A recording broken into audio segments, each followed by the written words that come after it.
오늘은 소요리 문답 10번째 시간을 갖도록 하겠습니다. 아, 소요리 문답 10번째 질문은 이렇습니다. 하나님의 섭리의 사역이 무엇입니까? 하나님의 섭리의 사역이 무엇입니까? 전에 잠시 살펴봤는데 좀 더 디테일하게 살펴보면 이 질문에 대한 답변은 이렇습니다. 하나님의 섭리의 사역은 모든 피조물과 그 모든 활동을 가장 거룩하고 지혜롭고 능력 있게 보존하며 다스리시는 것입니다. 다시 한번 읽어드릴게요. 하나님의 섭리의 사역은 모든 피조물과 그 모든 활동을 가장 거룩하고 지혜롭고 능력 있게 보존하며 다스리시는 것입니다. 이렇게 답변이 주어집니다. 여러분, 이 세상에 하나님은 아니 계신 것 같고 또 하나님은 눈에 보이지 않는 것 같은데, 하나님의 섭리라는 것은 하나님께서 이 세상을 관여하시고 또 통치하시고 다스리시고 역사하신다는 아주 기본적인 그런 가르침이 배어 있는 교리가 바로 하나님의 섭리 사역이에요. 성경에는 이런 부분들이 상당히 많이 나와 있습니다. 이것을 일일이 다 살펴보기가 어려울 정도로 하나님께서 이 세상을 관여하시고 역사하신다는 그런 부분들이 상당히 많이 나와 있습니다. 우리 첫 번째 살펴볼 것은 하나님의 섭리입니다. 하나님의 섭리. 이것을 다시 한번 설명하면 이렇습니다. 하나님의 섭리는 하나님이 만드신 것들을 지속해서 붙잡고 보존하기 위해서 필요한 모든 것을 공급해 주시는 것을 말한다. 또한 그것을 다스리고 계시는 것을 의미한다. 이거예요. 여러분, 지금 하나님의 섭리에 대한 이 교리가 하나님의 창조, 특별히 인간 창조 다음에 이렇게 나오죠. 하나님은 창조만 해놓고 그 다음에 그냥 방치해 두시는 그런 분이 아니라, 하나님은 이 세상을 창조하시고 또 인간을 창조하시고 그 창조한 피조물들, 그것 창조물들을 그냥 냅두어 버리시는 분이 아니라 그것을 지속해서 보존하고 유지하고 역사하신다라는 것이에요. 그래서 우리가 이 두 가지 창조 사역과 섭리 사역을 같이 보는 것이 맞다라는 거죠. 하나님은 뜻이 있어서 이 세상을 무에서 유로 창조하시고 또 그 가운데 계속해서 하나님의 뜻과 계획과 목적을 따라서 섭리하시는 그런 사역을 통해서 궁극적으로 하나님께서 원하시고 바라시는 그 뜻을 이뤄가신다라는 것이 성경의 전반적인 가르침이다라는 것이죠. 그래서 하나님의 섭리 사역을 잘 보여주는 말씀이 시편 119편 89절로 91절을 보시면 이런 말씀이 나옵니다. 여호와여, 주의 말씀은 영원히 하늘에 굳게 섰사오며 주의 성실하심은 대대에 이르나이다. 주께서 땅을 세우셨으므로 땅이 항상 있사오니 천지가 주의 규례들대로 오늘까지 있음은 만물이 주의 종이 된 까닭이니이다. 이렇게 나와 있죠. 이 말씀도 우리가 이렇게 살펴보면 어때요? 하나님의 말씀이 영원히 하늘에 굳게 섰다. 이게 뭐 어떻게 이걸 우리가 알 수 있겠나 이렇게 볼 수 있는데, 이 하늘이 하나님의 말씀으로 말미암아서 이렇게 붙잡히게 되고 또 뭐 하늘이 그냥 되는 게 아니라는 거죠. 하나님께서 끊임없이 유지하게 하시고 보존하게 하시고 붙잡고 하시고 역사를 해나가신다는 것을 볼 수가 있죠. 그래서 하나님은 끊임없이 하나님의 말씀 속에서 관리하신다라고 보시면 되죠. 이 세상에 일어나고 있는 수많은 피조 세계 안에서, 이 창조 세계 안에서 이루어지는 그런 것들이 그냥 자동적인 메커니즘 속에서 이루어지는 게 아니라 끊임없는 하나님의 돌보심과 관리하심 속에서 이 자연 재해라든지 자연 만물이라든지 이런 것들이 다 운영이 된다는 걸 볼 수가 있어요. 코로나19를 우리가 어떻게 볼 건가? 하나님께서 이것을 조장하시고 이것을 막 이렇게 만드신 분이냐? 그런 거는 아닙니다. 다만 허용하신 거죠. 막고 있던 거를 때로는 허용하시고 또 막기도 하시고, 인간의 인재죠. 많은 부분들이 인간의 인재로 인해서 자연이 파괴가 되고, 그러면 자연은 되려 인간을 공격하는 것처럼 보여지죠.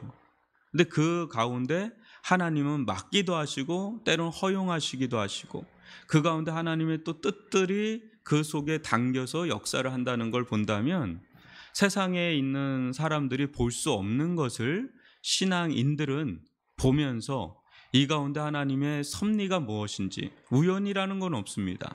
섭리 속에 우연이라는 건 없어요.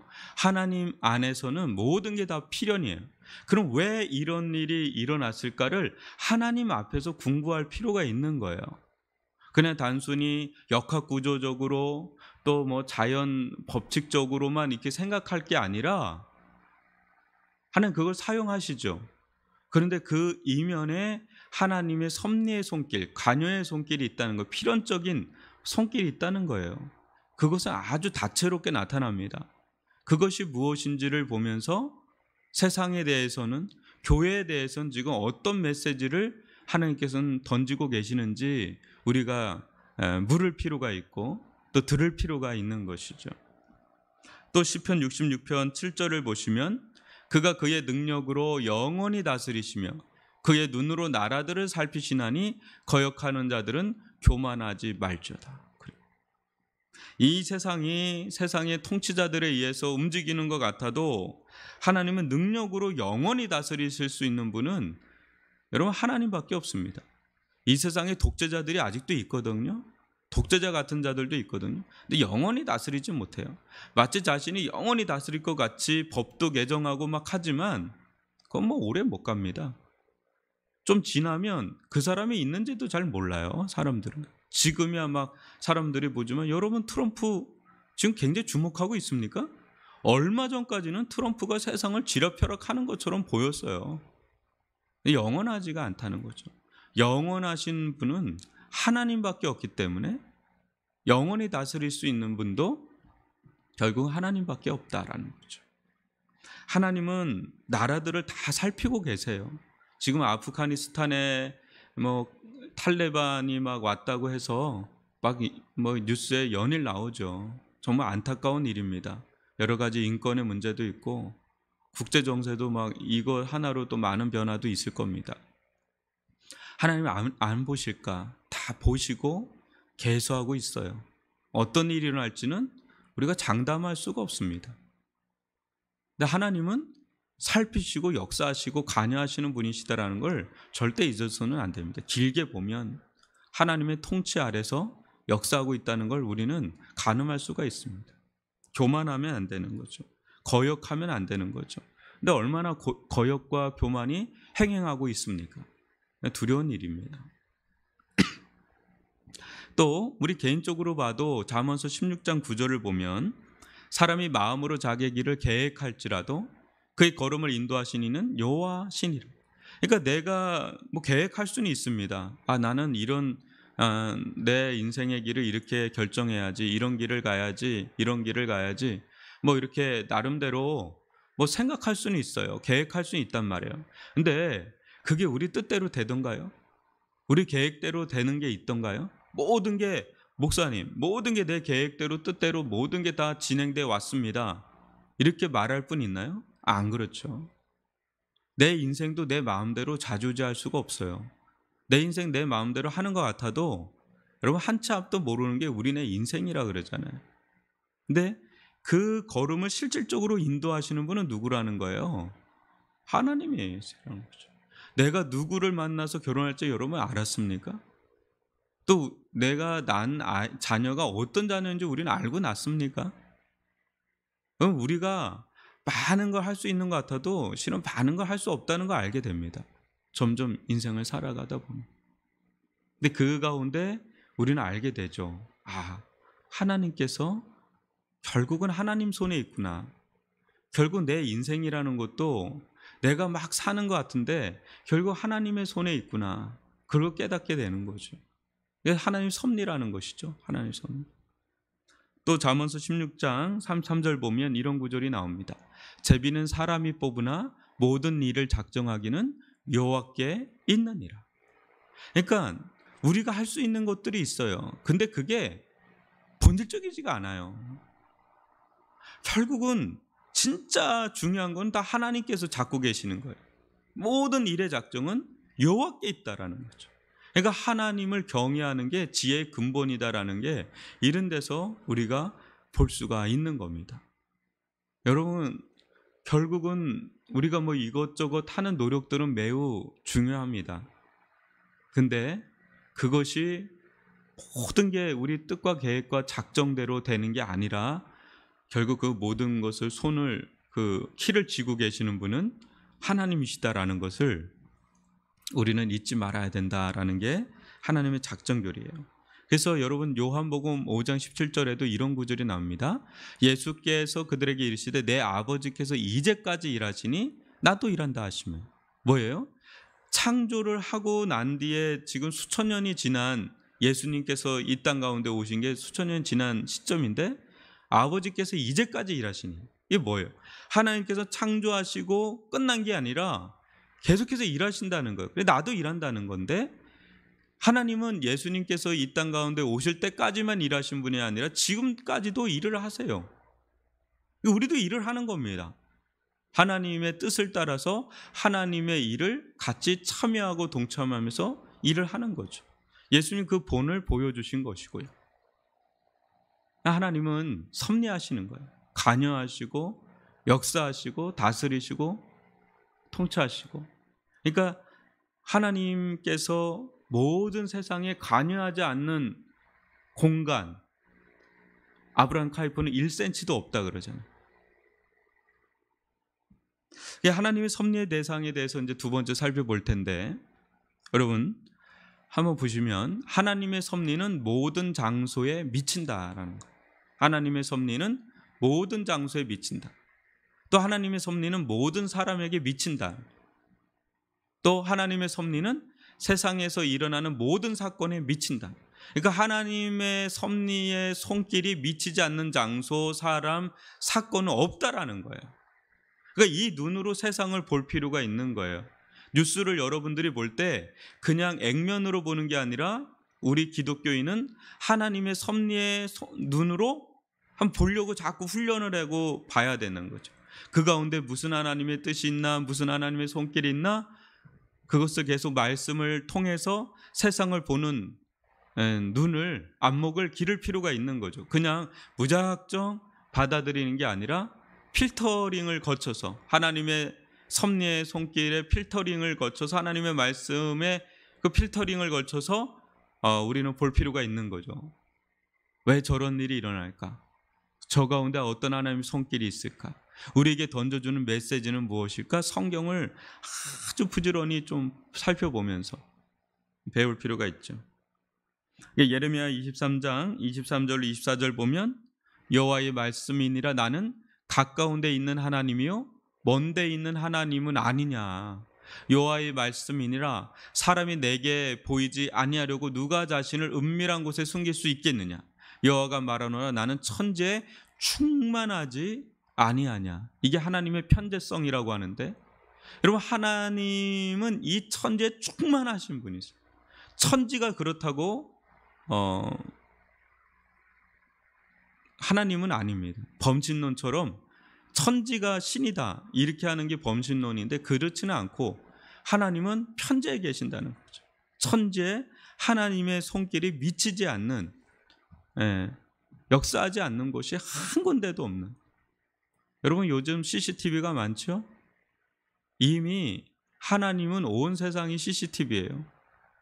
이미 우리 영혼 안에 CCTV가 있잖아요. 영혼이 하나님께서 보내주신 CCTV입니다. 하나님은 우리를 다 아세요. 뭘로요? 우리 영혼이 하나님과 연결되어 있기 때문에 다 그냥 보고가 되는 겁니다. 하나님은 다 보세요. 다 하나님은 가깝고 먼 게 없습니다. 하나님은 다 하나님께 다 가까이 있는 거예요. 하나님께 숨길 수가 없습니다. 은밀한 것은 하나님께 은밀한 것은 없어요. 우리들끼리는 뭐 은밀한 게 있을지 몰라도 하나님 안에서는 은밀한 게 없어요. 다 드러나 보인다는 거죠. 시편 107편 23, 24절도 배들을 바다에 띄우며 큰 물에서 일을 하는 자는 여호와께서 행하신 일들과 그의 기이한 일들을 깊은 바다에서 보나니. 그러니까 뭐 바다고 뭐 산속이고 뭐 땅이고 뭐 상관없습니다. 뭐 우주로 나가도 상관없어요.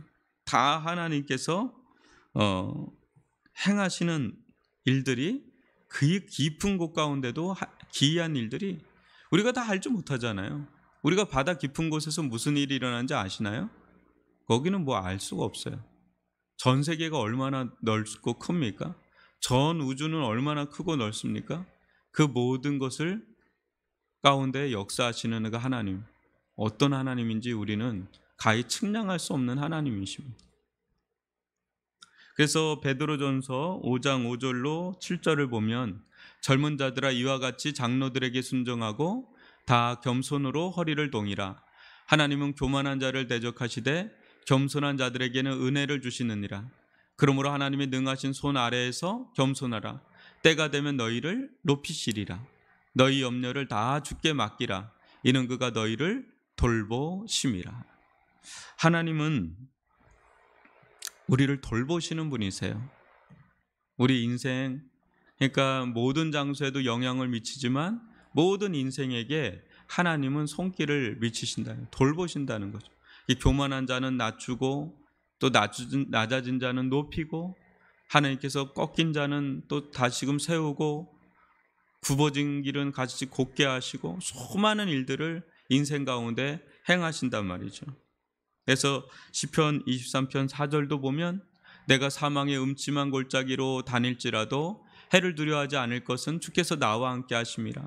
주의 지팡이와 막대기가 나를 안위하시나이다. 사망의 음침한 골짜기를 걷는 것 같은 그때에도 하나님은 함께 하시고 당신의 지팡이와 막대기로 우리를 안위해 가신다는 것. 하나님은 여러분 어떻습니까? 우리 인생 가운데 푸른 풀밭 같은 곳에서나 또 이 사망의 음침한 골짜기 같은 곳에서나 계속해서 하나님은 함께 하시고 역사해 가신다는. 또 마태복음 10장 30절도 보시면 너에게는 머리털까지 다 세신 바 되었나니, 이런 말씀이 나오죠. 하나님은 여러분 머리털이 어떻게 셀 수 있겠어요? 이게 뭐 얼마나 많아요. 근데 다 세신 바 됐다는 건 뭐냐면 우리를 다 알고 계시고 또 우리들 가운데 하나님은 모든 사람, 모든 사건 가운데 역사하신다는 것을 볼 수가 있어요. 예외가 없어요. 근데 단기적으로 보면 어떻게 하나님이 이럴 수 있나, 어떻게 하나님이 이럴 수 있나 이렇게 생각하게 되는데, 이것은 너무 하나님을 내 지금 순간에 판단하고 있는 거죠. 근데 길게 보면 하나님의 뜻이 이렇구나. 여러분, 바둑을 둬도 우리 같은 사람은 아예 바둑 자체를 모르고 아마추어도 이 프로의 세계를 알기가 어려울 거예요. 아마 그 프로 1단이 프로 9단의 그 수를 다 알 수가 없을 겁니다. 우리는 한 수를 내다보기도 어렵잖아요. 근데 진짜 바둑의 아주 정점에 서 있는 사람은 이미 끝수를 어느 정도 바라보고 두잖아요. 그 한 수를 두더라도 수 없는 많은 것을 보고 두는 거거든요. 그 하나를 딱 두는 순간에도.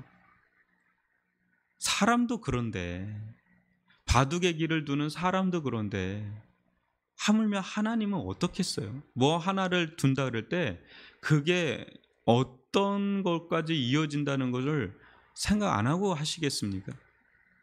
우리가 볼 때 너무 하나님을 가볍게 처리하는 경우가 있는데 하나님은 그런 분이 아니시잖아요. 모든 지혜의 충만자인데 어찌 우리가 그분의 지혜를, 그분의 길을 다 안다고 그렇게 호언장담할 수 있겠습니까? 우리는 다만 열어주시는 것만큼 알 뿐이죠. 나머지는 하나님께 맡기면서 하나님의 뜻을 구하면서 다만 순종하면서 나가는 거죠. 다 알고 가는 게 아닙니다. 몰라도 순종하면서 가는 게 필요할 때가 많죠. 하나님의 섭리, 오늘 여기까지 살펴봤는데 지금도 하나님의 섭리는 이 코로나 가운데서 역사하시고 또 모든 세상 만민 가운데 역사하고 있고 우리 가정과 내 인생 가운데 역사하고 있다는 걸 믿고 주님의 뜻대로 살아가고자 하는 경외심을 가지고 믿음을 가지고 살아가는 저와 여러분이 되기를 주님의 이름으로 축원합니다. 오늘